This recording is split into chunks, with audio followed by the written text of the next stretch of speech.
Fala pessoal, meu nome é Matias, eu sou advogado criminalista e professor de Direito Penal em cursos preparatórios. E ontem o Pleno do Supremo Tribunal Federal proferiu uma decisão que pode ter parecido um pouco polêmica para muitas pessoas.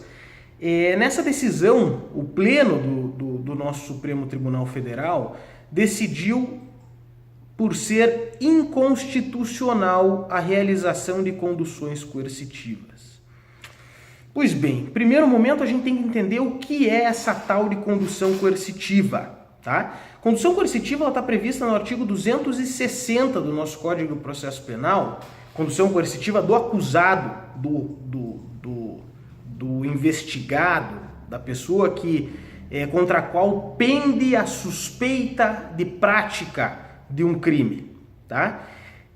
A condução dessa pessoa está prevista nesse artigo, no 260, como eu mencionei para vocês, só que o artigo 260 do Código Penal diz que se o acusado não atender à intimação para o interrogatório, reconhecimento ou qualquer outro ato que sem ele não possa ser realizado, a autoridade poderá mandar conduzi-lo à sua presença, ok? Isso em sede de inquérito policial, ou então, lógico, em sede de já processo crime. Por que então, já que está escrito isso na nossa lei, que o Supremo decidiu ser inconstitucional essa questão? Bom, em primeiro momento, nosso Código de Processo Penal é anterior à nossa Constituição, ok? De modo que, quando a grande maioria das normas que dele constam e que nele foram inseridas,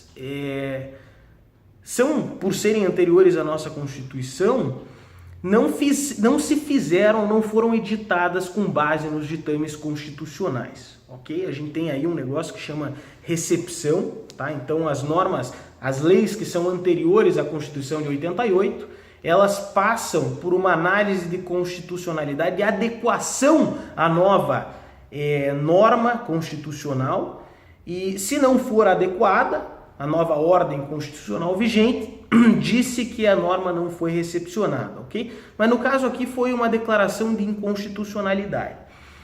Bom, lógico, da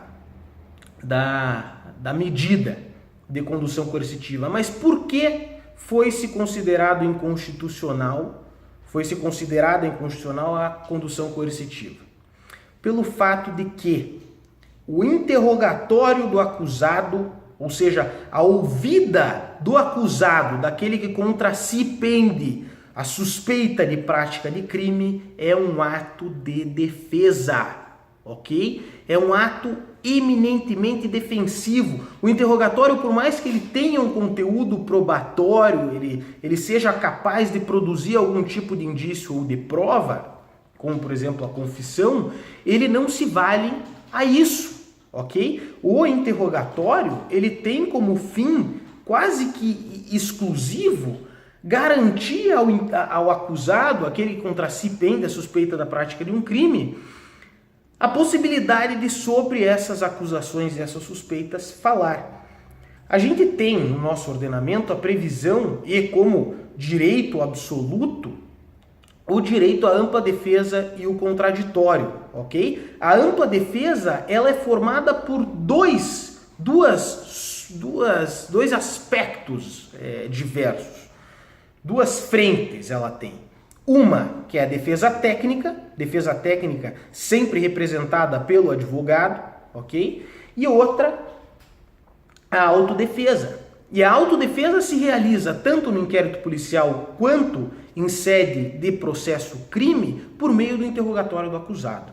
De modo que, sendo o interrogatório do acusado um ato de autodefesa, não faz sentido, se assim ele entender ser pertinente, por exemplo, se ele achar que não vale a pena ir à presença da autoridade policial ou até mesmo do magistrado em sede de audiência, lógico, desde que ele não tenha sido preso preventivamente e a concessão da sua liberdade provisória tenha sido condicionada ao comparecimento a todos os atos processuais, se ele não quiser comparecer por perceber que não é oportuno ou por achar que não é conveniente, ele não precisa comparecer.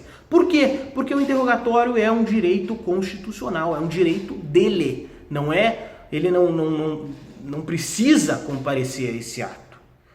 Outro aspecto, além do fato de que o interrogatório é, lógico, um ato de autodefesa,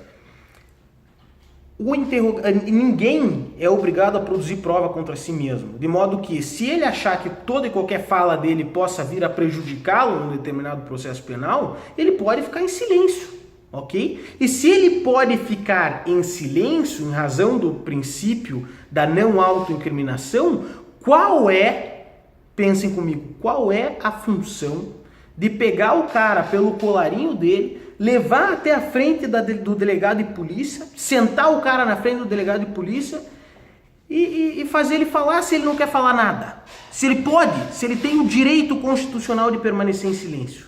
A gente começa a pensar que esses atos de condução coercitiva, eles não têm a função, por exemplo, de garantir o direito à autodefesa consistente no interrogatório, mas tem a finalidade de prejudicar a imagem do sujeito que é conduzido. Porque a polícia vai lá com um aparato policial gigantesco, isso não se dá apenas nos crimes de colarinho branco, ok? Isso se dá em sede estadual também, em razão da suspeita dos mais diversos crimes.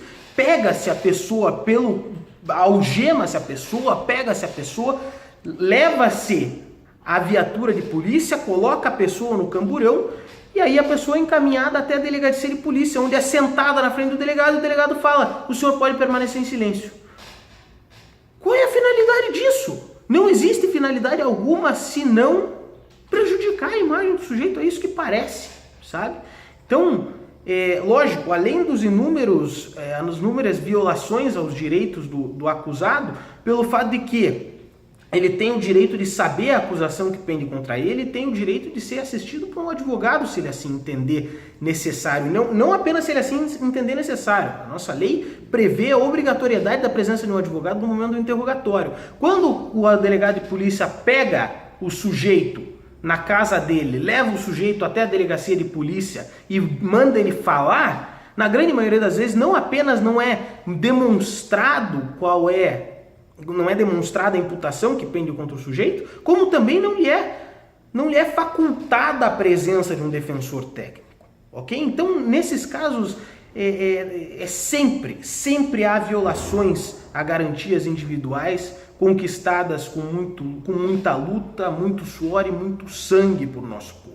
E é justamente por isso, pelo fato de que o interrogatório é um ato de autodefesa, o interrogatório não se presta à produção de prova, o interrogado não precisa falar nada se ele não quiser, e o interrogado tem o direito de ter um advogado assistindo-o nesse momento, que o Pleno do STF decidiu por ser inconstitucional a realização de conduções coercitivas de acusados em sede de inquérito policial e também em sede judicial, ok? Isso foi uma decisão democrática, isso foi uma decisão pautada nos princípios e nos direitos fundamentais que regem a nossa República, de modo que, no dia de ontem, ao meu ver, o STF fez muito bem ao decidir da forma que decidiu, tá? Rompendo com um dos institutos que ainda nos ligava aos tempos de ditadura e os tempos de violação contumaz e frequente, sistemática de direitos fundamentais, ok? Bom, essa foi a transmissão de hoje. Se você tiver alguma dúvida com relação a esse instituto da condução coercitiva, não hesite em entrar em contato, ok? Manda mensagem, manda e-mail, faz aí o que você achar interessante, que na medida do possível nós vamos responder, tá bom? Um abraço a todos. Fiquem bem. Tchau, tchau.